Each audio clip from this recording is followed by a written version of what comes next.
tous ces défis liés à la question du développement durable, au regard de ces différents éléments, il a paru important de concevoir un master qui puisse former des professionnels capables de relever ces défis, surtout sur le continent africain.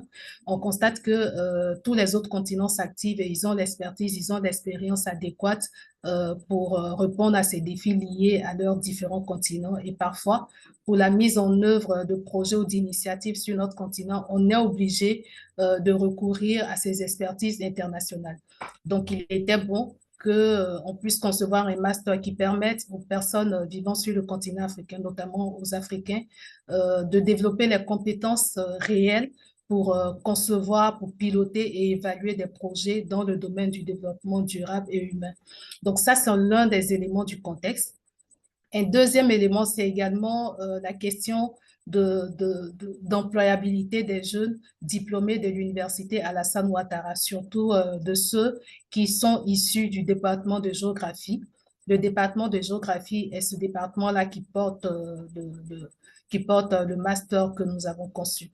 Donc, il fallait également penser à une stratégie pour faciliter l'employabilité de ces jeunes parce qu'on a tendance à dire quand les gens sortent de formation diplômante de l'Université de Côte d'Ivoire, il est difficile pour la plupart des facultés, il est difficile de s'insérer dans le milieu professionnel. Donc, il fallait concevoir un master qui soit une réponse à la question de l'insertion professionnelle des diplômés issus particulièrement de ce département, mais de toutes les universités spécifiquement. Et c'est pour cela que dans les méthodes et même dans la conception globale du master, nous sommes orientés vers l'approche par compétences.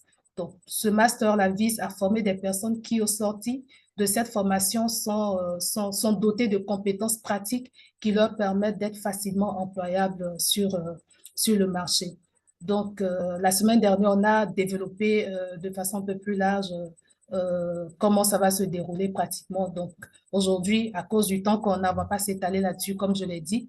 Vous pourrez toujours consulter la vidéo que nous avons enregistrée pour la semaine dernière. Et pour aujourd'hui, justement, on va parler des opportunités de carrière, comme je l'avais dit tout à l'heure.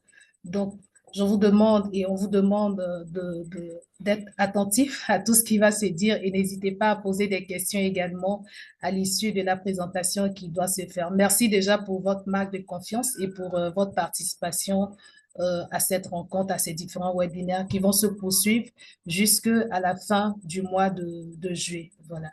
Et la rentrée autour du master est prévue pour le mois d'octobre. Merci beaucoup et puis bonne séance de webinaire. Donc, je laisse la parole à Monsieur Kwasi pour aborder le thème d'aujourd'hui.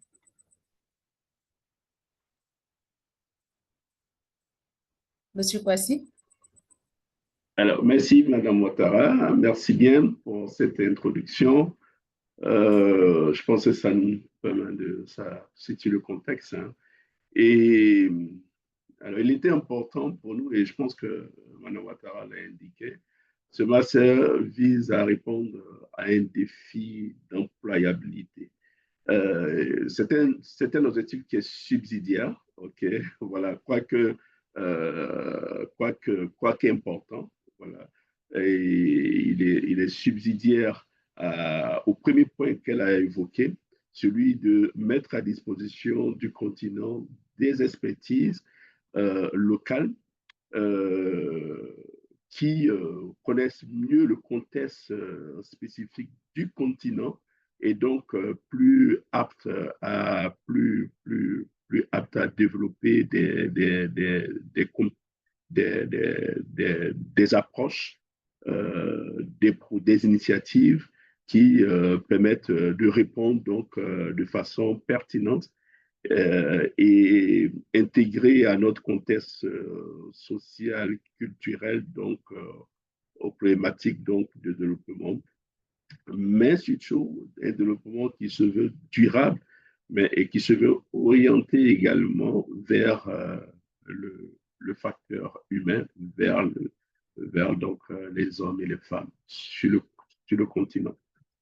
Euh, donc ça, c'est donc un élément important qui justifie donc ce master, comme on l'a dit, et même et qui offre et qui présente également l'offre d'insertion, qui offre une opportunité immense d'insertion professionnelle dans le secteur du développement humain et durable. Pour cela, il était important pour nous de vous présenter, vous faire découvrir davantage le secteur du développement et les opportunités que ce secteur de développement développement durable et humain offre. Dans notre démarche, nous allons avoir cette présentation sous forme magistrale. Ok, voilà, l'idée n'est pas de vous présenter, en fait, de façon assez magistrale et rapide. Et ensuite, nous aurons donc des échanges, voilà, qui vont suivre. Voilà, et vous serez donc, si vous avez des questions, voilà, n'hésitez pas, qu'ils soient en lien direct avec le sujet ou globalement en lien avec le master. Voilà, écrivez vos questions et nous aurons ce temps d'échange-là. Alors, pour en venir au sujet, premièrement, voulons nous présenter déjà le sujet même, présenter le paysage du développement durable humain et donc notamment, premièrement, le contexte. Okay, le contexte du développement durable et humain. Le champ et le contexte nous renvoient aux deux éléments du secteur développement durable et développement humain. Okay. Et qu'est-ce que le développement durable et humain? Je vous ai dit, c'est vraiment sous une forme magistrale que vous en allez. Et la prétention ici n'est pas d'entamer le cours. Voilà le cours, parce qu'il y aura des cours spécifiques sur le développement durable et humain. Mais de façon vraiment introductif ou inductif, le développement durable, c'est un modèle de développement qui vise à répondre aux besoins du présent sans compromettre la capacité des générations futures à répondre à leurs propres besoins. Okay? Et il repose sur un équilibre, sur une triade qui constitue les piliers interdépendants du développement durable. Vous avez le pilier environnemental, le pilier social et le pilier économique. Okay. Dans le pilier environnemental, vous avez ce qui contribue à la préservation des ressources naturelles, à la réduction des pollutions et la lutte contre le changement climatique, la gestion durable des écosystèmes, y compris la circularité dans la gestion de nos ressources. Au plan social, vous avez la réduction des inégalités qui sont prises en compte, l'accès équitable à l'éducation, à la santé, la justice, y compris la justice climatique. Et vous avez la question de la promotion de la cohésion sociale, de la solidarité, des droits humains. Voilà. Et au plan économique, tout ce qui concerne la croissance inclusive, la création d'emplois durables, y compris des emplois verts, et vous avez l'efficacité dans l'usage des ressources et la gouvernance éthique. Donc, voici les éléments donc, qui constituent le champ du développement durable. Et il ne s'agit pas d'adresser ces éléments de façon interdépendante, mais c'est une corrélation qui s'établit entre ces différents éléments-là dans toutes les approches de développement. En fait, ils induisent la pensée nouvelle, la réflexion nouvelle en termes de développement. C'est un développement qui prend en compte ces trois éléments, qui prend en compte l'aspect social, l'aspect économique et l'aspect environnemental dans ces différents démembrements. Et c'est une autre façon de penser le développement aujourd'hui. Voilà. Et il faut donc induire, orienter, comprendre ces dynamiques nouvelles-là.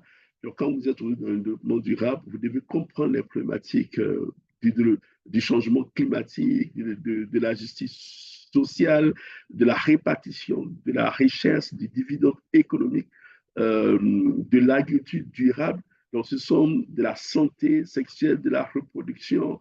Donc, ce sont des problématiques qui sont tous rattachés au développement durable. Et même si vous avez un domaine spécifique dans lequel vous agissez, vous devez tenir compte de ces différentes des implications que la mise en œuvre de votre projet, programme, de votre intervention peut avoir sur, globalement, ces trois grands piliers de développement durable et humain. Un développement durable. Voilà. Alors, qu'est-ce que le développement? Quand on comprend que toutes les approches programmes, projets, toutes les approches de développement, y compris les programmes et les politiques publiques aujourd'hui, se construisent sur cette vision nouvelle du développement et la vision les visions prospectives, les visions de développement, donc les prospectives, que ce soit au niveau pays, national, régional ou international, des objectifs spécifiques comme les ODD, comme l'agenda 2060 de l'Union africaine, comme d'autres cadres de référence de programmation se construisent là-dessus. Et un élément important surtout, comme vous l'avez vu dans cette définition, en fait, dans cette présentation liminaire de développement durable, c'est la responsabilité sociale que nous avons vis-à-vis de notre des générations futures, en fait. Et c'est l'élément qui est vraiment important et qui doit se déployer dans l'ensemble de notre réflexion et de notre façon de conduire, de piloter nos modes de vie et de piloter la gestion de nos projets et programmes. Alors, à côté du développement durable humain, en développement durable, pardon, vous avez le développement humain. Okay? Dans le cas du MAS, nous avons lié ces deux concepts, mais dans leur définition, ils ont des définitions spécifiques, alors que le développement durable se concentre sur justement cette nouvelle gestion, ce nouveau mode de vie d'assurer une utilisation efficace de nos ressources sans compromettre pour un mode de vie qui soit, opportun pour tous et toutes, sans compromettre donc les ressources pour les générations futures. Le développement durable et humain, justement, vient mettre l'accent, c'est un concept d'abord du programme du programme des Nations Unies pour le développement, le PNUD, et qui désigne en fait un processus qui élargit donc les capacités et les libertés des personnes. Donc, elle les élargit au-delà des fondements essentiels des capacités des libertés. Donc, elle va donc les élargir pour permettre aux personnes de mener une vie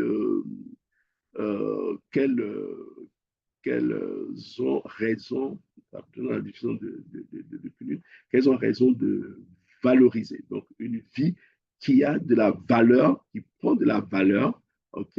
Et notamment, cette valeur-là, elle va se mesurer à travers ce que le PNUD a institué comme l'indice de développement humain, qu'on connaît sous l'acronyme de IDH, et qui combine à avoir l'espérance de vie, le niveau d'éducation, le revenu national brut par habitant, okay, pour ce qui est de ces éléments sociaux, économiques, macro, mais qui va prendre en compte également des éléments qui sont spécifiques aux individus eux-mêmes, notamment leur autonomisation, donc l'autonomisation des individus, et particulièrement des femmes et des jeunes, y compris les populations vulnérables, la participation citoyenne et le bien-être global, au-delà donc des indicateurs socio-économiques. Et pour chacun de ces éléments, il y a des indicateurs de référence que le PNUD a définis, voilà, et qui permet de pouvoir donc voir la valeur, l'évolution en termes de valeur du niveau de vie, de valeur du cadre de vie des individus. Donc, l'IDH met pratiquement l'accent sur l'individu lui-même. Et c'est là justement que les deux concepts se rejoignent, le développement humain et le développement durable et humain. Alors, le développement durable va se concentrer sur les mécanismes, sur les éléments justement qui favorisent euh, une société qui offre des opportunités, des perspectives saines pour les hommes et les femmes dans leur environnement immédiat, mais également tout en garantissant un cadre de vie pertinent, opportun, viable pour les générations futures. Mais il va s'assurer, le lien, c'est qu'on s'assure, en prenant en compte l'IDH, on s'assure que les mécanismes qui sont mis en œuvre mettent au cœur du processus l'être humain et que la croissance, le développement social, la lutte contre les changements climatiques et les défis environnementaux sont conçus pour permettre à l'homme ont un impact positif sur l'être humain et vont dans son environnement, ils vont contribuer donc à accroître sa valeur et donc sa raison de vivre. Et donc, on ne paiera plus simplement que d'économie ou du moins de la redistribution de la richesse, mais on parlera d'une redistribution de la richesse qui soit inclusive. On ne parlera plus seulement que de lutte contre les changements climatiques, mais on parlera également de justice sociale ou de justice climatique, parce qu'on va centrer l'action sur les individus, sur la conséquence que les interventions de développement durable ont sur les individus pris isolément, mais au sein de leur communauté. Donc, voici un peu. Et donc, ces deux notions, elles sont complémentaires et interdépendantes parce que si le développement humain fournit un cadre, le développement durable va fournir un cadre qui permet donc l'épanouissement de l'être humain et donc son développement humain. Donc, il faut le développement durable qui va agir sur les mécanismes, sur les systèmes, qui va proposer des projets et des programmes pertinents pour assurer donc un environnement propice à l'épanouissement humain. Okay? Et de l'autre côté, le développement humain, quant à lui,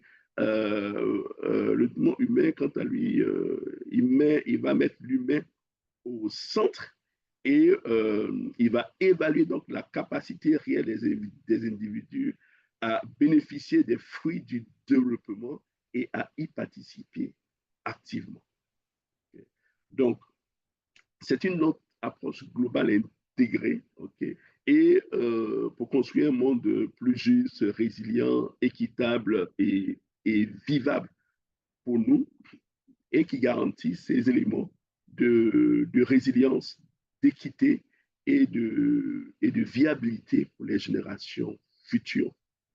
Voilà, avec une conscience très poussée sur le processus, sur les générations futures. Alors, et comme je l'ai dit, c'est un nouveau mode de pensée qui se diffuse, qui est acquis aujourd'hui. Il n'est pas à démontrer. Voilà, il est vraiment acquis. Et tous les processus aujourd'hui de développement, qu'ils soient publics, nationaux, internationaux, sociétés civiles, tous les acteurs dans le monde ont adopté ce mode de pensée-là. Le partenariat mondial qui est prôné au travers de l'objectif de développement durable 17 est, a été vraiment actif et tous les acteurs sont conscients du fait que notre environnement, s'il n'est pas juste, s'il n'est pas équitable, si on ne crée pas des dynamiques de résilience des communautés, tout s'écroule, que ce soit le politique, que ce soit l'économie, euh, que ce soit la paix sociale ou la cohésion, tout s'écroule. Parce que dès l'instant qu'il y a une cause d'injustice ou d'inégalité, il y a des risques importants de crise. Voilà. Et aujourd'hui, la pression avec la démographie mondiale, la pression sur les ressources, voilà, sans cause, sur les ressources naturelles, les ressources en eau. Aujourd'hui, même l'air devient encore un défi parce qu'il y a des zones où il est de plus en plus difficile à respirer de l'air sain. Voilà, dans certaines régions. par exemple, de l'Inde, il est difficile. Et donc, tous ces éléments-là vont accroître la pression sur les ressources, sur l'espace, y compris la pression démographique et l'urbanisation, vont accroître la pression sur les espaces et sur les ressources. Et pour justement enrayer ou endiguer les conflits qui peuvent naître de ces éléments-là, il est important et tout, on comprend que le développement durable humain doit être au cœur donc, des politiques. Ce qui fait qu'en fait, c'est un secteur, euh, globalement, c'est le secteur du développement, donc qui a cette approche de développement durable et humain. Et donc, c'est un secteur aujourd'hui qui est donc en pleine croissance et qui est riche par rapport du fait qu'elle offre des opportunités immenses, okay? Elle offre des opportunités importante en termes de développement d'approche. Parce qu'aujourd'hui, tout s'essaie. On est en train de tout repenser, de revoir notre mode de fonctionnement. Donc, on essaie des choses. Et chaque peuple, chaque continent essaie des choses, des approches spécifiques pour tenir compte des contraintes qui sont liées et des ambitions, justement, de développement durable humain. Comment assurer mieux être aujourd'hui euh, sans compromettre la vie des générations futures. C'est notre responsabilité. Et comment s'assurer que le bénéfice de développement est partagé pour tous les hommes de façon équitable. Et donc, ce besoin aujourd'hui du monde fait naître la nécessité justement d'avoir des personnes qui comprennent spécifiquement ces enjeux-là et qui ont des approches ou qui travaillent sur des approches justement pour pouvoir les mettre en œuvre en tenant compte des contextes sociaux, culturels des différents euh, continents, peuples ou territoires. Et cela montre donc d'une certaine façon l'opportunité déjà en termes de ressources humaines, de compétences à mobiliser parce que le développement est tout azimut. Ce n'est pas un secteur unique. Le développement est transversal à tous les secteurs. L'agriculture, l'urbanisation, la santé, l'agriculture, l'industrie, le commerce. Et quand vous prenez les ODD, les objectifs de développement durable, ils abordent justement cette diversité de secteurs-là qui est tous les aspects de la vie de l'être humain qui demande aujourd'hui à être résilient, à avoir des approches qui sont durables et équitables pour tous. Comme je disais, plusieurs acteurs sont impliqués dans ce secteur-là ou dans cette nouvelle approche de développement. Tous les acteurs sont concernés, que ce soit les organisations internationales, les organisations non gouvernementales, euh, nationales ou internationales, les agences gouvernementales, euh, donc au niveau des relations internationales, qu'elles soient dans du multilatéralisme ou du bilatéralisme. Vous avez les Nations Unies, voilà, vous avez dans le bilatéralisme, vous avez l'USAID, par exemple, l'AFD, la JICA, la GIZ, voilà, pour ne citer que cela. Donc, vous avez plusieurs organisations qui travaillent sur ces fondements-là aujourd'hui de cette nouvelle pensée, de ce nouveau mode de réflexion et d'action du développement. Le secteur privé, c'est vraiment invité parce qu'il comprend que tous ces éléments ont une influence. Parce que les ressources s'épuisent. Si on ne trouve pas les meilleurs moyens de pouvoir assurer la gestion de nos ressources, elles vont s'épuiser et les entreprises, le secteur privé qui est très dépendant de ces ressources-là risque de s'effondrer.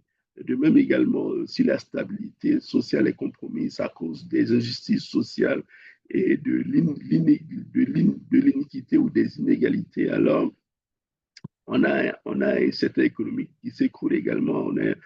Donc, c'est vraiment des secteurs qui sont interconnectés. La pression sur l'environnement, il est tel qu'effectivement, il peut entraîner des conflits et compromettent la viabilité de certaines zones et donc compromet les perspectives, peut réduire les perspectives économiques. Donc tout cela fait que la responsabilité sociale des entreprises aujourd'hui est très forte.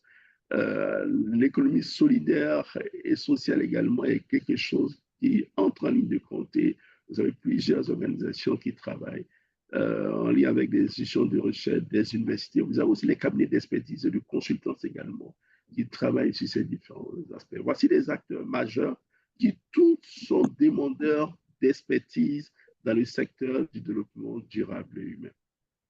Donc, cela ouvre des portes en termes de carrière et de profils recherchés. Donc, vous avez plusieurs profils, vous avez une diversité de postes qui sont recherchés. Donc, dans le secteur, vous avez des postes en tant que gestionnaire de projet. Au niveau de la gestion de projet, vous avez des chefs de projet, des coordinateurs, des assistants de projet ou programmes. Okay. Au niveau, à tous les niveaux, national, régional ou international, vous avez également la consultance. On a vu que les cabinets sont aussi partie prenante parce qu'il s'agit de développer des approches, d'analyser les approches qui sont existantes et de les analyser, de poser des diagnostics et présenter comment est-ce qu'on améliore les procédés actuels en intégrant justement ces différentes dimensions-là du développement durable et en accent le sujet sur l'être humain dans son développement et dans son épanouissement. Donc, il y a des expertises thématiques qui sont demandées, qui sont recherchées aujourd'hui. Donc, spécifiquement dans le développement durable humain, au-dessus des thématiques comme l'environnement, la santé, le genre, l'éducation. Donc, quand vous avez déjà une expertise dans un domaine spécifique et que vous greffez cette compétence en développement durable humain sur cette expertise-là, cela vous ouvre encore des possibilités d'insertion très larges. Le suivi et l'évaluation, voilà, comprendre justement comment le développement durable humain se met en œuvre et quels sont les mécanismes pour suivre et donc ce développement durable humain, pour suivre et pour l'évaluer. Et en ce sens, les indicateurs, certains indicateurs de développement, au nombre desquels l'IDH sont vraiment des outils très intéressants. Vous avez aussi d'autres indicateurs en développement qui sont adossés aux objectifs de développement durable humain. À chaque mesure cible des objectifs de développement durable humain. Le plaidoyer et la communication, c'est un monde, vous avez des chargés de communication, des plaidoyers, des lobbyistes également, qui sont très demandés, très recherchés, parce qu'aujourd'hui, la façon de communiquer face à l'environnement, aux acteurs, à la société, doit prendre en compte ces trois dimensions-là du développement durable humain. En fait, ces trois dimensions de développement durable. Et c'est vraiment important. Et la perception, la sensibilité aujourd'hui des clients, des partenaires sur des sujets qui touchent ces trois dimensions-là sont assez fortes. Et donc, il faut avoir des experts, des spécialistes qui comprennent les problématiques et qui savent les adresser dans la communication et dans le plaidoyer. La mobilisation du ressources également. Il y a des exigences aujourd'hui en termes d'accès, pour l'accès à certains financements. Et il est important que vous ayez des spécialistes, on ait des spécialistes dans nos équipes qui comprennent justement les dynamiques de développement durable et humain pour pouvoir développer des mécanismes de mobilisation de ressources ou bien de pouvoir formuler des propositions de projets ou de programmes qui répondent aux exigences des bailleurs de fonds aujourd'hui. Aujourd'hui, il y a des métiers spécifiquement comme le fundraiser, comme le fundraising. Voilà, vous avez également des chargés de partenariat dans des secteurs spécifiques. Vous avez dans des secteurs comme le secteur aéronautique, le secteur des hydrocarbures, le secteur de l'industrie extractive. Il y a beaucoup d'exigences en termes euh, en termes de développement durable qui sont prises en compte. Voilà, et vous avez la recherche et l'analyse parce qu'on est fondamentalement à ce niveau dans le secteur du développement durable, on est fondamentalement dans la recherche, dans l'analyse, dans la modélisation. C'est vraiment important. Okay? Et bien entendu, dans tout cela, offre des compétences, et demande des compétences essentielles. Agir dans les secteurs de développement durable et humain. Donc, toute cette opportunité-là qui existe dans le secteur en termes d'insertion, qui peut bâtir aussi sur votre background en termes de domaine de spécialisation que vous avez précédemment euh, avant le master. Donc, tous, enfin, avant pas le master, mais avant une compétence en développement durable et humain, tout cela requiert une certaine, des compétences essentielles, voilà, des compétences techniques d'abord, voilà, donc qui vont au-delà simplement que de votre domaine de spécialité. OK, donc même si vous avez un domaine de spécialité, et c'est le constat que nous faisons, hein, et qui constitue un des historiques du master, de ce master-là, c'est que la plupart d'entre nous qui sommes entrés dans le secteur de développement, nous sommes entrés par rapport à notre domaine de spécialisation, soit en tant que financier, soit en tant que communicateur, soit en tant qu'ingénieur agronome, ingénieur forestier, soit en tant que voilà, euh, économistes, sociologues, mais nous n'avons pas eu vraiment des compétences essentielles en termes de gestion de projets, d'analyse de données, de rédaction de propositions. Voilà. Et même de mobilisation de ressources. Voilà. La première fois qu'on m'a demandé d'élaborer un document de mobilisation de ressources, je ne savais pas comment m'y prendre. Je n'avais pas vraiment l'information, je n'avais pas la matière.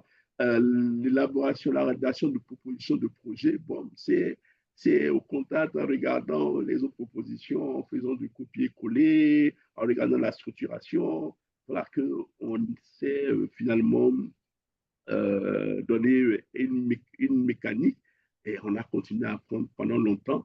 Donc, notre efficacité n'était pas top au départ, en fait. Et donc, on allait à tâtons, on a progressé au fur et à mesure. Voilà. Mais vous avez des personnes qui viennent d'ailleurs de l'extérieur, qui ont déjà la compétence, elles ont fait des études, elles ont bien un niveau de compétence vraiment sur ces questions-là. Okay? Au-delà des compétences techniques essentielles, vous avez des compétences transversales qu'on appelle les soft skills. Vous avez le leadership, la communication interculturelle, voilà, la résolution de problèmes, l'adaptabilité, la pensée critique, l'éthique, le travail en équipe, et toutes ces choses-là, nous, on ne les avait pas. On a dû se former au fur et à mesure, avoir de mauvaises notations pour pouvoir évoluer et tout ça. Donc, vraiment, on n'avait pas été formé à ça, en fait. On a appris sur le tas, comme la plupart des personnes, en apprenant de nos erreurs, des erreurs qui nous ont limité, ont limité souvent notre évolution, notre ascension euh, dans le secteur. Et bien entendu, il y a une compétence essentielle qui est une compétence linguistique. Voilà, l'écriture et l'oral en français et en anglais, et surtout en anglais, l'anglais qui devient de plus en plus indispensable, mais que ce soit l'une ou l'autre langue et le niveau de langue qui soit soutenu et qui soit diplomatique. Et justement, le master en gestion de développement durable et humain est un tremplin justement pour une carrière dans le secteur du développement, parce que ce sont ces différents éléments qui sont abordés. Cette analyse qui est faite, ces besoins, ces compétences essentielles, voilà, et qui sont essentielles pour pouvoir tenir des rôles efficaces et apporter une contribution pertinente dans le secteur du développement durable et humain. Ce sont ces éléments qui sont abordés dans le master en termes de réponse aux besoins du marché de l'emploi spécifiquement dans le secteur. Et en plus, c'est une formation qui est professionnalisante. Mme Ouattara l'a dit, nous avons une approche par compétence. C'est pour ça que dès le départ, dans le support de formation, vous avez les compétences qui sont définies, la finalité qui sont visées par le master, la finalité professionnelle et vous avez les matières. Nous avons fait un alignement, un arrimage pertinent entre ces finalités professionnelles qui ont voulu, les compétences qui sont requises et donc les éléments d'enseignement et l'approche d'enseignement également qui est axée sur des compétences pratiques et qui vise à mobiliser également les expertises, mais également les approches réussies de développement. Dans le cas du master, on aura des experts qui vont vraiment diffuser des approches qu'ils ont développées, auxquelles ils ont contribué, qui ont eu des résultats qui peuvent être positifs ou négatifs ou mitigés. Okay? Mais l'idée, c'est de renforcer la pensée critique, la réflexion, c'est de présenter les expériences et d'amener les apprenants ou les étudiants à façonner de nouvelles approches de développement, de sorte qu'au sortir déjà de master, ils aient quelque chose de précis qu'ils veulent pouvoir expérimenter au profit de développement durable et humain. C'est une approche aussi, nous offrons une approche multidisciplinaire, une vision intégrée du développement qui ne dissocie pas le développement humain et durable et qui ne segmente pas ou qui ne cloisonne pas les différents secteurs d'activité, mais qui les voit dans une vie, qui les voit de façon intégrée. Et tout cela contribue au développement durable et humain. Donc, une approche multidisciplinaire qui donne des capacités à tous les niveaux en termes d'analyse, de production, documentaire, de mobilisation de ressources, de gestion de projets, de coordination, de leadership, voilà. Et une vision aussi professionnelle et une ambition spécifique dans le secteur. Bien entendu, les opportunités de sessions professionnelles sont offertes notamment à travers l'approche pédagogique avec des stages, des réseaux. L'idée, ce sera de faire intégrer nos étudiants à des réseaux déjà internationaux, des réseaux d'étudiants dans le monde qui pilotent déjà et qui contribuent déjà à des réflexions sur les problématiques de développement durable humain autour des COP. Elles ont de l'activisme dans des conférences planétaires sur l'environnement, elles ont des contributions qui sont très actives, pas forcément en présentiel, mais le fait qu'elles ont en ligne, elles ont des pétitions, elles ont des réflexions, elles essaient de contribuer en amont aux réflexions sur justement la façon dont les États peuvent assurer la résilience des populations, améliorer l'équité en ce qui concerne la gestion des ressources. Donc, elles ont des contributions, elles ont des réflexions et il y a cette interculturalité qui naît et elles sont confrontées à ces environnements déjà. Donc, voici et tout cela accroît l'opportunité des sessions professionnelles et fait comprendre que cette expertise-là, et fait comprendre que ces questions sont des questions planétaires et cette expertise-là est une expertise qui doit vous envoyer partout dans le monde pour pouvoir justement développer des approches au profit des populations et des communautés. Et pour aller rapidement et terminer, donc les points forts du master, vous les avez, tous ces éléments-là euh, contribuent à, contribuent à renforcer le caractère professionnalisant de ce master pour pouvoir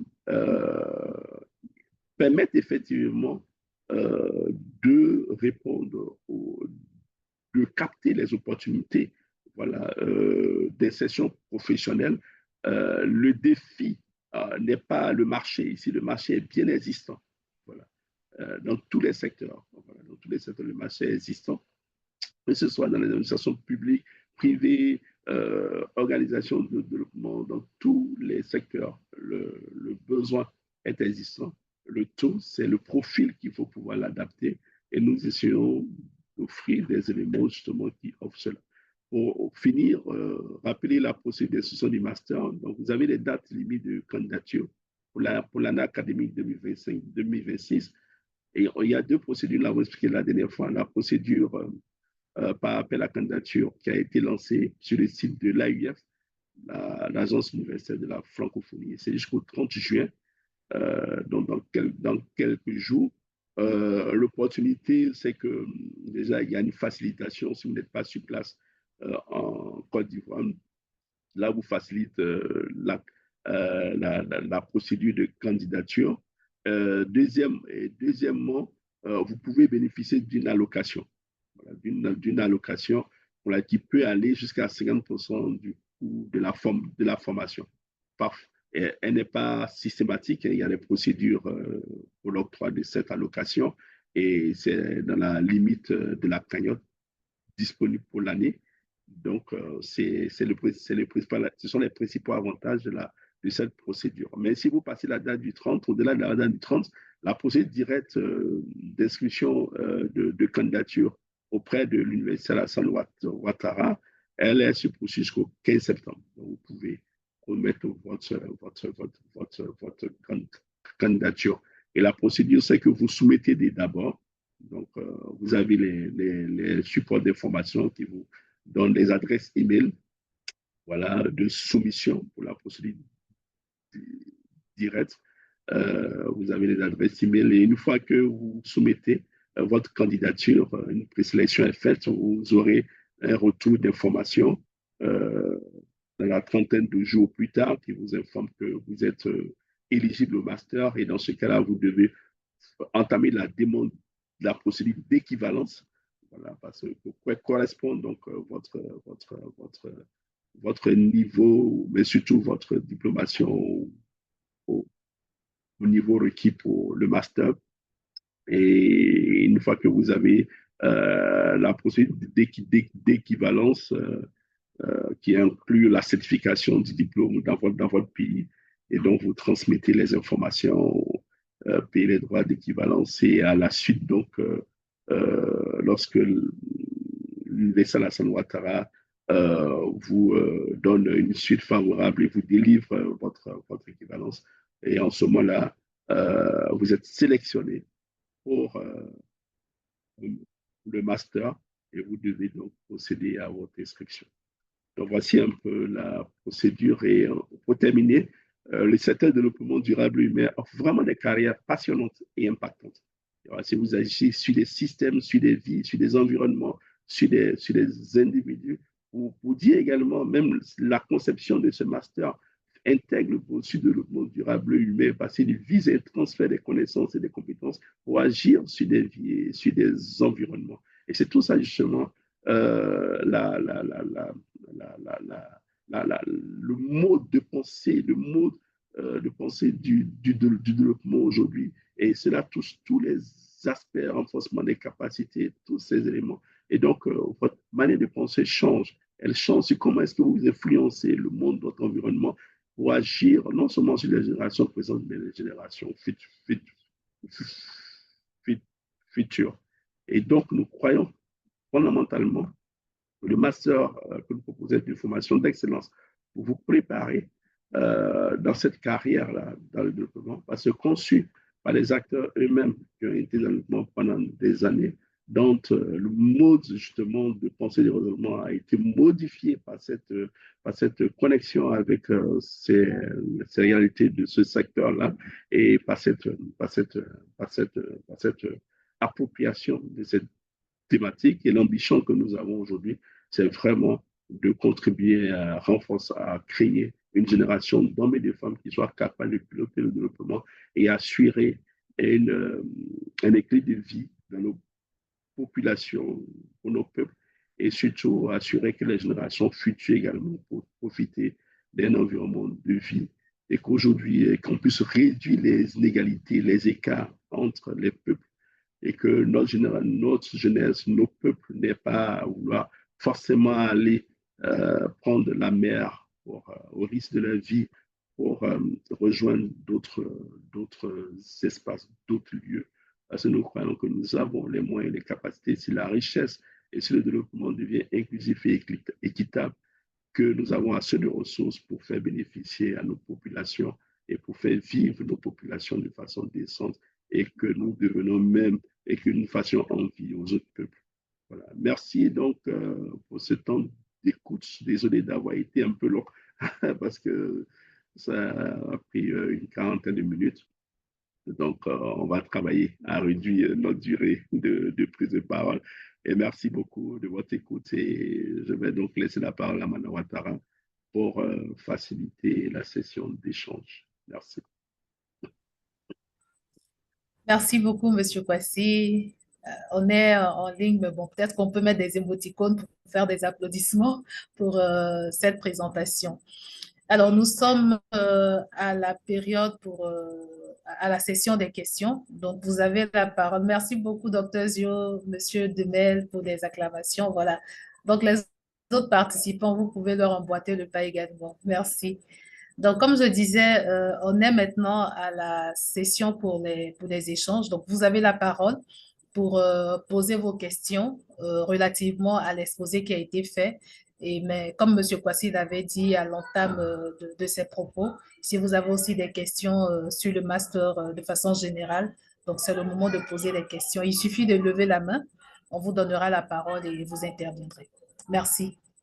Donc, je regarde, je ne vois pas encore de main levée.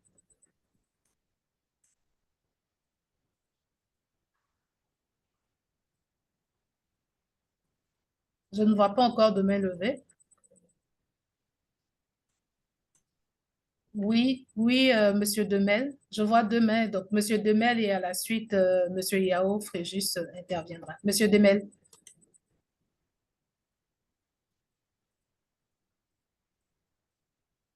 Monsieur Demel, vous pouvez intervenir. Votre micro est fermé.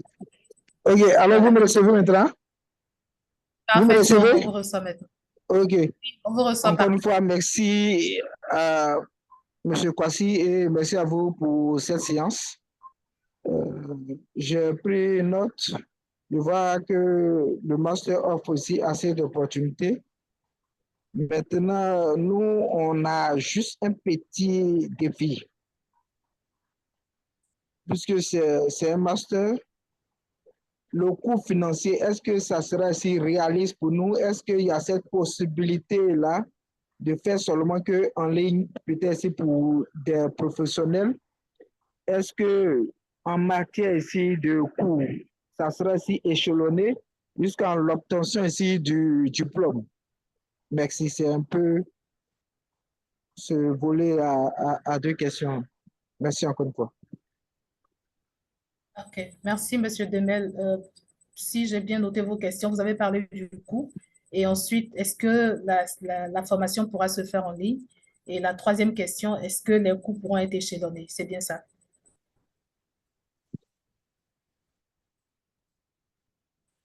C'est ça. OK. D'accord, d'accord. On va prendre d'autres questions et ensuite on va répondre par. Oui, Monsieur Kwasi. Oui, pour les intervenants, si vous pouvez vous présenter et surtout votre nation, comme on l'a dit, comme vous n'étiez pas là, pour ceux qui n'étaient pas là au début, de quel le pays ou la localité dans laquelle vous intervenez et votre secteur éventuellement, votre secteur d'activité. OK. OK. Je D'accord. réponds la parole Yao? alors. Oui, monsieur Demel. D'accord, allez-y, Monsieur Demel, allez-y. Ok, je suis Demel, je suis de la Côte d'Ivoire, précisément. Actuellement, je suis à Bengoro. OK. Et vous êtes dans quel Ok, secteur maintenant, d'activité? le secteur agricole, OK. précisément avec D'accord. ici le. Ok. Merci, Monsieur Demel. Monsieur Yao? Alors, bonjour, Monsieur Yao? oui, bonjour Madame Ouattara, bonjour Monsieur Kwasi, bonjour à tous les participants. Je suis Yao Fréjus, gestionnaire de projet. J'interviens dans le domaine de l'humanité et du développement avec l'ONGC Web. Déjà, je voulais vous dire merci pour l'initiative. Je vois que Boost Expertise développe encore plus de formation. Et là, on passe à une formation diplômante. C'est vraiment très intéressant. J'ai suivi, c'est vrai que j'ai pris en cours, mais il y a un élément qui a retenu mon attention. C'est l'élément relatif aux dates limites. Je vois qu'il y a deux dates limites. La première qui est le 30 juin et la seconde qui est le 15 septembre. Je voulais juste avoir peut-être un petit éclaircissement sur ce fait-là, d'avoir deux dates limites. Et puis, est-ce que la formation commencera après la dernière date limite ou euh, quand est-ce que la formation commencera? Et puis, pour quelqu'un qui a raté, qui peut-être euh, par magie ou par occupation, a raté l'inscription en direct avec l'AUF, quelles sont les possibilités que la personne a de pouvoir se rattraper pour s'inscrire à partir de l'université Alassane Ouattara? Je rappelle que je suis de la Côte d'Ivoire également. Merci beaucoup. OK. Merci beaucoup, Monsieur Yao. Monsieur Franklin. D'accord. Bonsoir. Bonsoir, Monsieur Je Franklin. reviens un peu. Oui, c'est Franklin. Je me suis déjà présenté. Je suis du Tchad. J'exerce dans le domaine humanitaire. Et là, je suis assistant au projet d'éducation. Comme M. Kwasi l'a dit, j'ai un profil WASH et la gestion des déchets également solide. Donc, c'est dans ce sens qui m'amène à postuler pour ce master. Déjà dans la présentation de M. Kwasi, parlant des opportunités, il m'a convaincu à 110%, je peux le dire.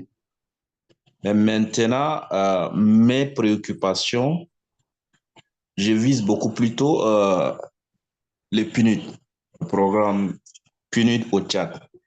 Est-ce que vous avez des partenariats avec PNUD pour que, voilà, même si ce n'est pas des placements, ne serait-ce que trouver des stages, parce que je voudrais vraiment avoir une place pour pouvoir me positionner. Là, il y a des stages et puis il y a des encadreurs qu'on doit chercher également à ce niveau. Ça, c'est ma première préoccupation. La deuxième préoccupation, c'est vrai, dans les procédures de candidature, il y a les étudiants et les professionnels. Mais nous, professionnels, même si on a un contrat de 3 mois, on dit qu'on est toujours professionnel. Or, dans la présentation de Madame Ouattara la dernière fois, quel que soit Delta, on doit toujours s'inscrire en première année de master. Ce qui veut dire qu'on va faire le cycle complet.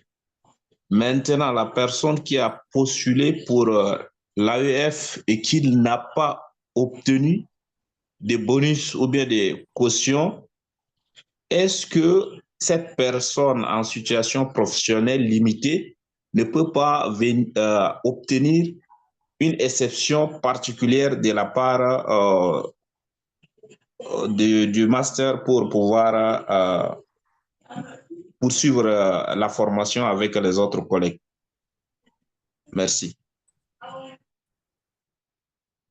OK. Merci beaucoup, Monsieur Franklin. Je pense qu'on va répondre à cette série de questions avant de prendre de nouvelles questions. Monsieur Kwasi, est-ce que tu veux intervenir déjà sur, sur les questions? Oui, peut-être à ta suite. Ou sinon, je peux peut-être mélanger. Alors, je vais peut-être entamer et peut-être laisser la parole ensuite. Alors, je crois que pour la première question sur les coûts financiers, l'échelonnement, on a vraiment essayé d'être le plus, le plus, le plus,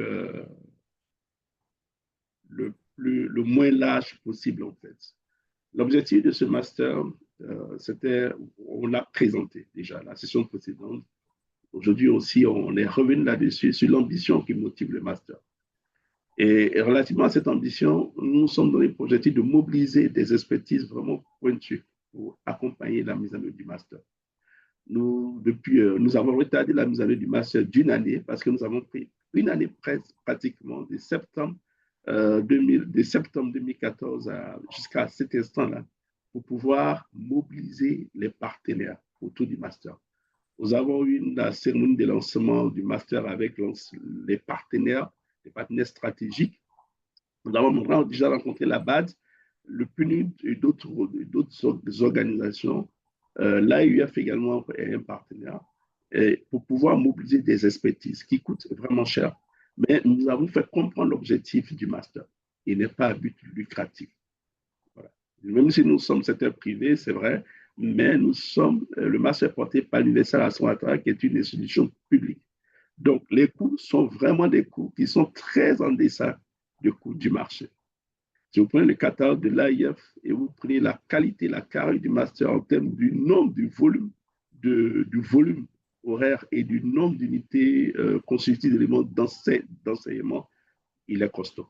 Mais les coûts sont vraiment des ça. Donc, c'est un projet, ça doit être un projet. Et ça, ce que nous allons enseigner dès les premiers éléments. Nous allons aborder dans le contenu du master, nous avons les aspects qui portent sur le projet professionnel. Ici, il s'agit d'un projet professionnel. Il faut le penser, le concevoir.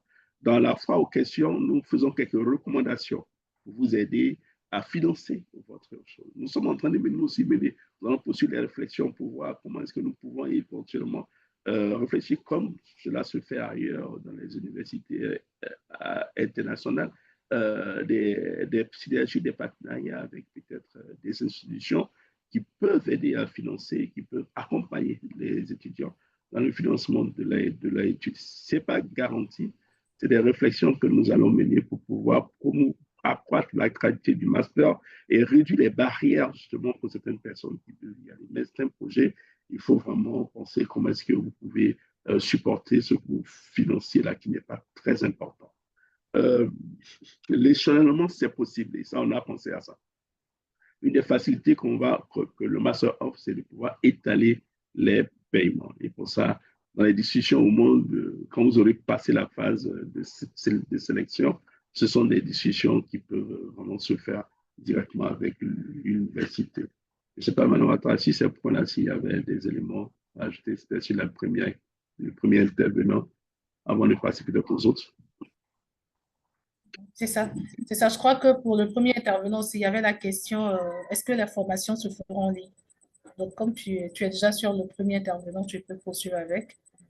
Et puis, oui. la question, c'était de savoir c'était de savoir les coûts. Ok, les coûts. Je pense bien. Les coûts de formation, c'était déjà indiqué. Oui, donc, si tu peux donner les coûts, on les a en euros. Oui, c'est ça. Non, en francs CFA. En francs CFA et en euros, ok. On va revenir sur la question. D'accord. Ok, c'est parfait. Mais vous avez toutes ces informations en principe dans la fiche. Voilà, dans la fiche d'information pour ce qui est des coûts. Donc, on vous reviendra sur l'information.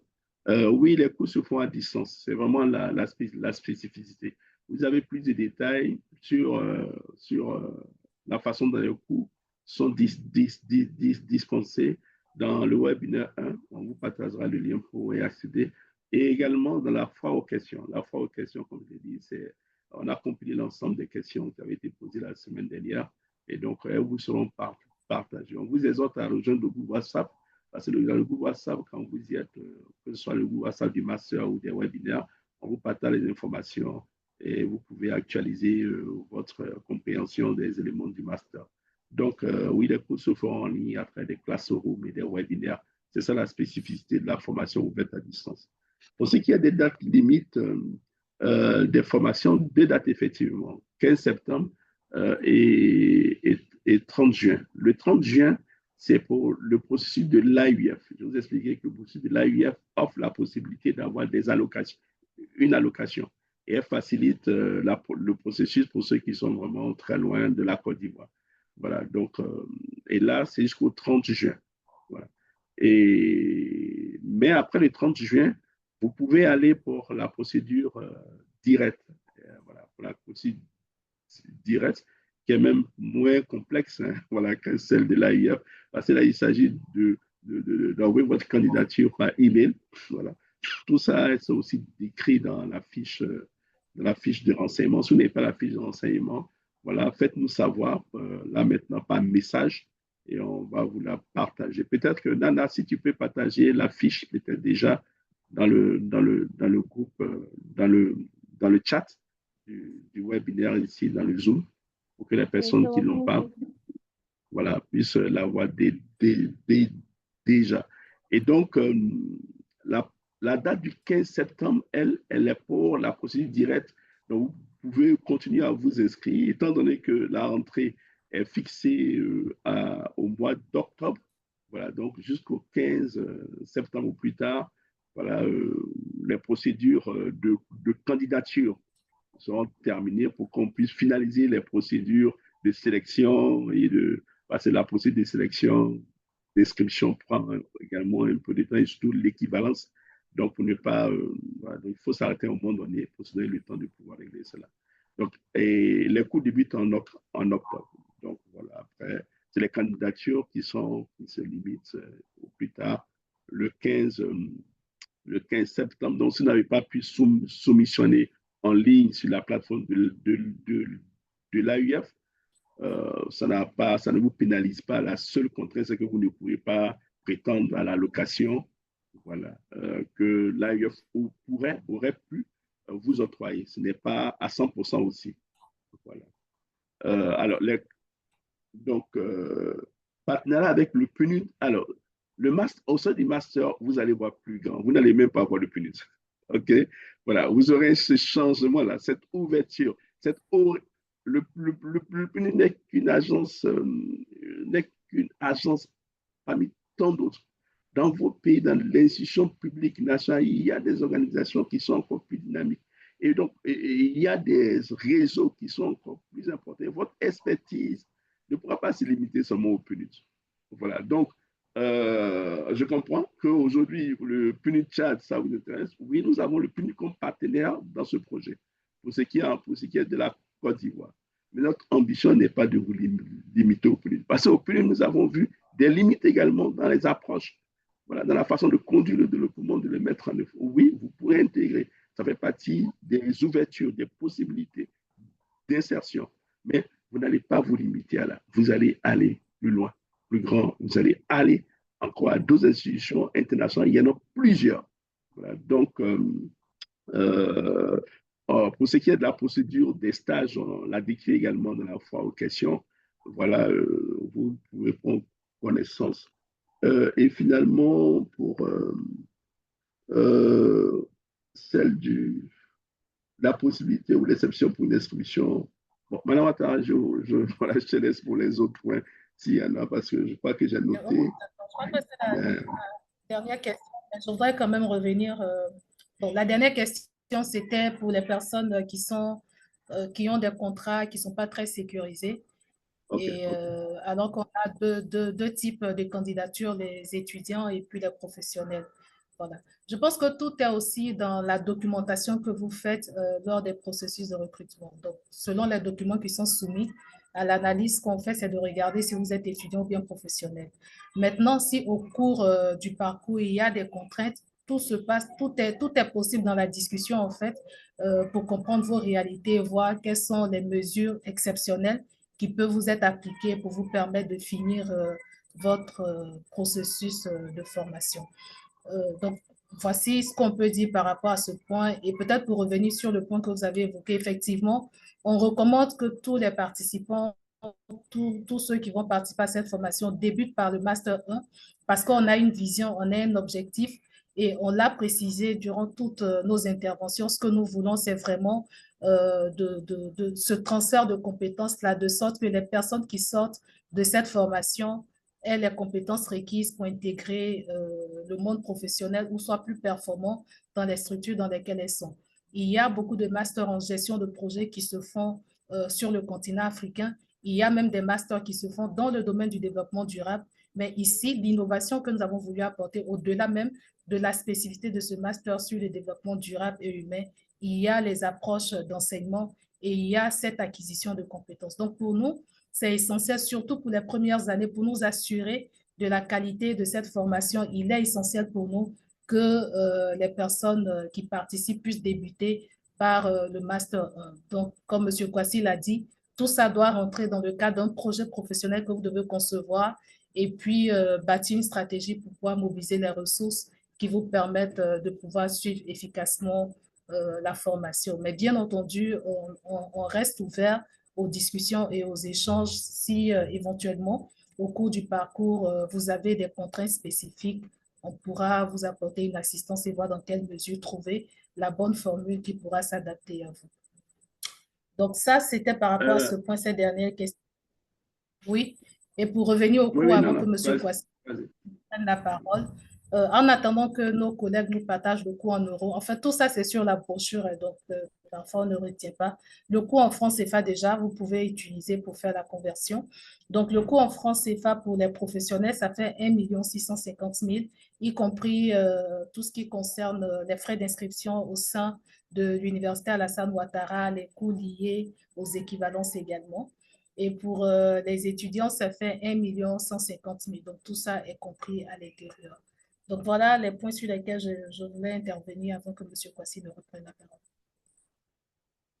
Ok, merci bien, Mme Ouattara. Alors, je voudrais, c'est vrai qu'on l'a dit, mais il faut qu'on va apporter la précision.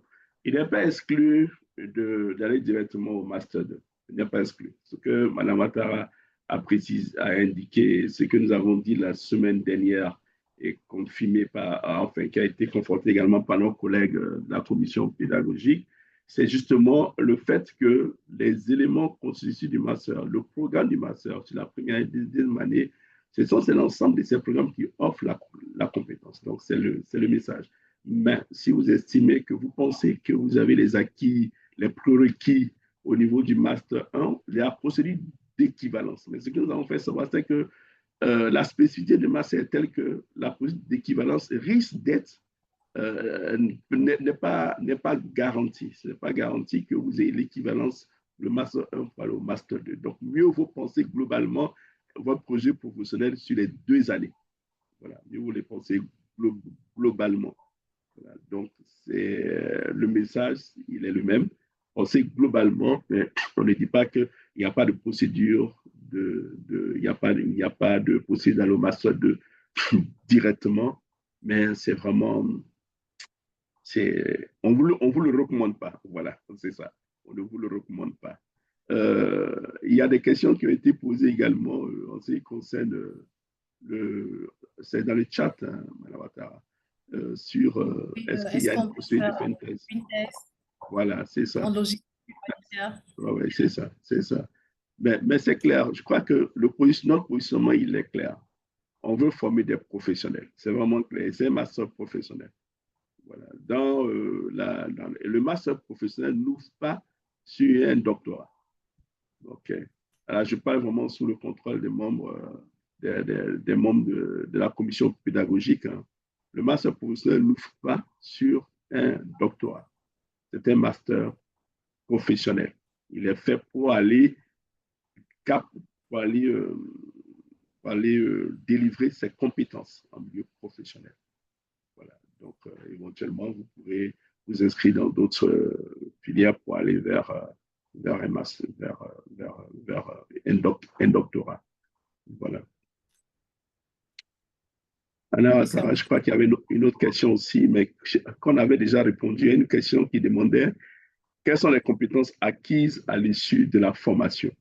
On va vous renvoyer vraiment au dépliant. C'est ça, on l'avait déjà même abordé.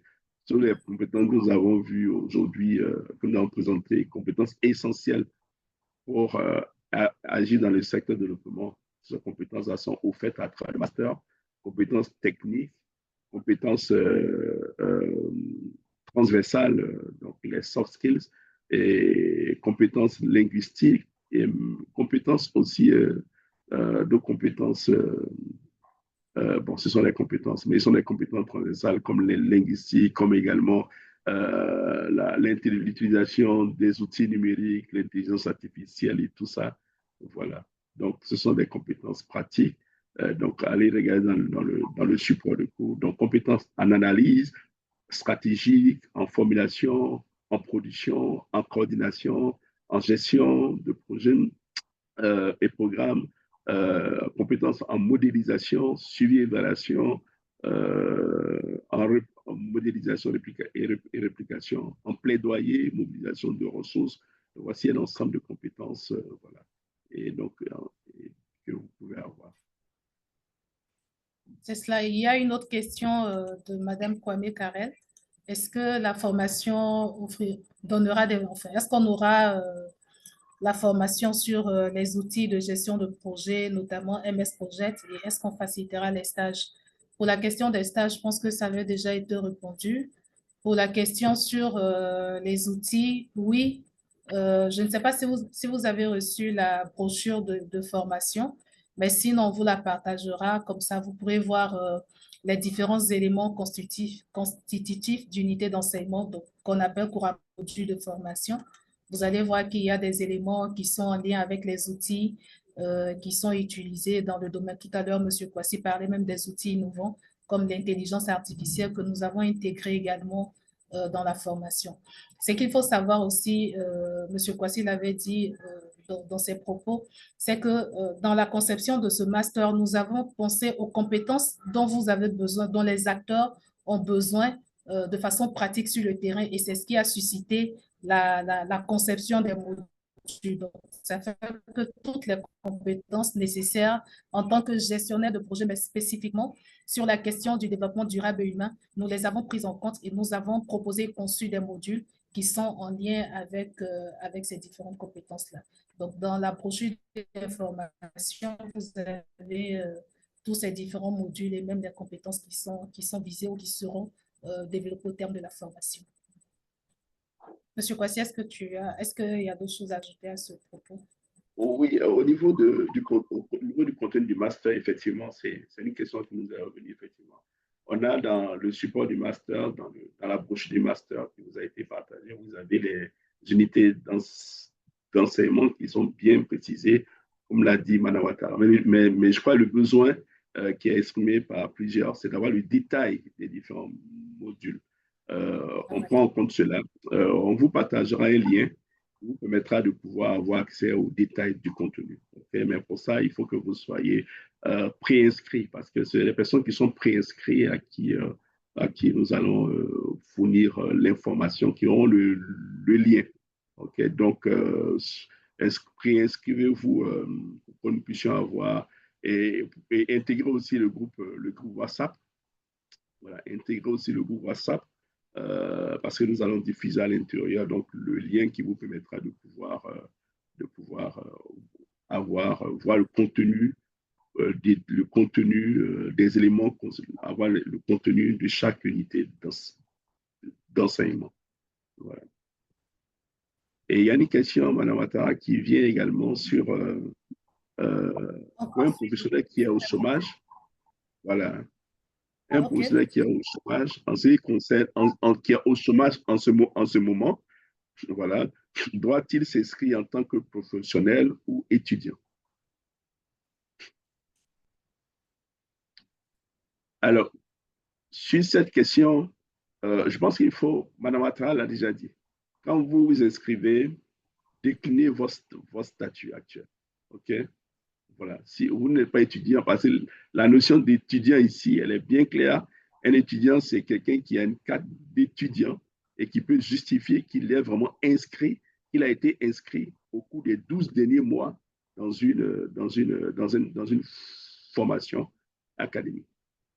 Okay. Donc, si vous n'êtes pas là étudiant, voilà. Vous êtes peut-être chômeur, voilà, vous êtes au chômage, donc vous êtes un chômeur, vous êtes en reconversion professionnelle et tout ça, donc vous n'êtes pas étudiant. Mais si vous n'avez pas de source de revenus, c'est une chose, parce que là, dans la notion d'étudiant, ce n'est pas lié à la source de revenus. Voilà. Si vous n'avez pas de source de revenus, vous pouvez l'évoquer. Ce sont des questions qu'on peut traiter au cas par cas. Okay. Mais si vous dites que vous êtes étudiant, qu'on vous demande d'apporter la preuve que vous êtes étudiant, que vous ne la fournissez pas, vous voyez que si c'est en ce moment que vous voulez dire non, j'ai un problème, je suis chômeur, donc ça pose un problème. Donc, déclinez votre situation et éventuellement, on reste sensible à ces questions-là, voilà, pour pouvoir assurer une certaine équité également, pour voilà, une participation.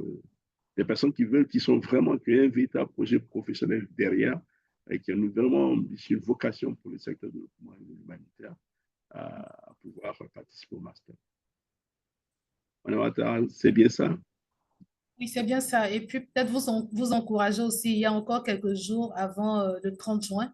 Donc, vous encourager à vous inscrire via la plateforme de l'AUF en espérant être parmi les bénéficiaires qui pourront avoir une subvention allant jusqu'à 50% du coût de la formation. Donc, si vous avez des situations spécifiques qui nécessitent de revoir, par exemple, les coûts, enfin, qui nécessitent un soutien au niveau des coûts de la formation, faites le maximum pour vous inscrire sur la plateforme de l'AUF d'ici le 30 juin. Je pense que il n'y a plus de questions dans le chat et il est 19 heures en Côte d'Ivoire. Donc, est-ce qu'il y a d'autres questions? Peut-être on pourra prendre une question s'il y en a encore. Sinon, je pense qu'on a épuisé le temps qui était défini pour cette rencontre de webinaire. Est-ce qu'il y a d'autres questions? Peut-être éventuellement, avant qu'on ait des questions, je ne sais pas si il y a madame et si nos collègues de la commission pédagogique veulent également réagir sur certains aspects. D'accord. Donc, chers collègues, docteur Zio, si vous voulez intervenir par rapport à tout ce qui a été dit, si vous avez certains aspects que vous voulez renforcer. Le temps d'intervention de docteur Zio, dans le chat, on a mis le coût de la formation en euros. Tout à l'heure, on vous avait dit qu'on partagerait le coût en euros. Donc, vous pouvez voir dans le chat le coût en euros. Docteur Zio, vous avez la parole. Merci, Madame Ouattara. Monsieur Kwasi aussi, un grand merci pour l'organisation de ces webinaires-là. Bon, je pense que dans l'ensemble, je n'ai pas d'autres propositions à faire puisqu'on a déjà les informations relatives au le master, puisqu'on reçoit les informations à chaque fois. Donc, c'était plus une séance pour ma part pour plus s'intéresser dans un premier temps les personnes qui sont intéressées par cette première édition du master. Non, dans l'ensemble, je pense que ça peut aller. Merci beaucoup à vous. Merci beaucoup, docteur Zio. Je vais laisser la parole à monsieur Kwasi. Pour terminer, pour clore la session. C'est ça, monsieur Kwasi? Non, je laisse terminer. Moi, je dis merci. Peut-être avant, je dis Je vais merci laisser la à parole tout à le monde. monsieur Kwasi pour dire son mot de fin. Voilà. Et puis, Je dis merci à tout le monde. Merci. Et puis, vraiment, on espère vous avoir dans notre vivier la première promotion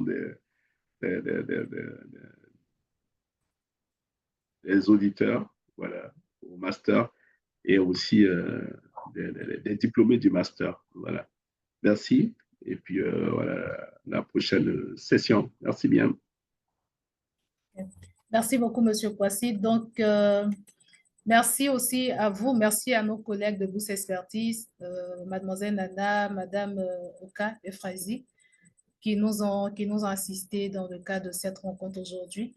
Le jeudi prochain également, on aura un autre webinaire et ça sera sur les avantages d'un master hybride dans le domaine du développement. Donc, on va aborder la question d'étudier tout en travaillant. On vous invite également à prendre part à cette rencontre. Et puis, n'hésitez pas à nous contacter en inbox si vous avez des préoccupations particulières. Et puis, abonnez-vous également, enfin, intégrez notre page, notre groupe WhatsApp et abonnez-vous sur nos différentes plateformes de communication Facebook et LinkedIn pour avoir toutes les informations relatives au master. Merci beaucoup et puis bonne soirée chez vous.